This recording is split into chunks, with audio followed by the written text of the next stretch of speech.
ராஜபாளையத்தில் உள்ள ஆதரவற்ற குழந்தைகள் காப்பகத்தில் அதிமுக முன்னாள் அமைச்சர் ராஜேந்திர பாலாஜி அவரது பிறந்த நாளை குழந்தைகளுடன் கேக் வெட்டி கொண்டாடி மகிழ்ந்தார்.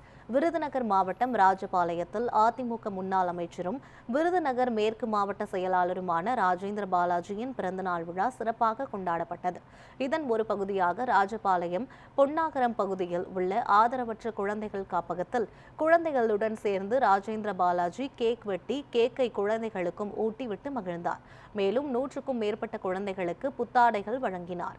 இதனைத் தொடர்ந்து குழந்தைகளுக்கு அறுசுவை உணவை ராஜேந்திர பாலாஜி பரிமாறினார்.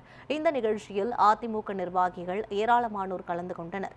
முன்னதாக காப்பகத்திற்கு சென்ற ராஜேந்திர பாலாஜி மீது குழந்தைகள் மலர் தூவி வரவேற்றனர்.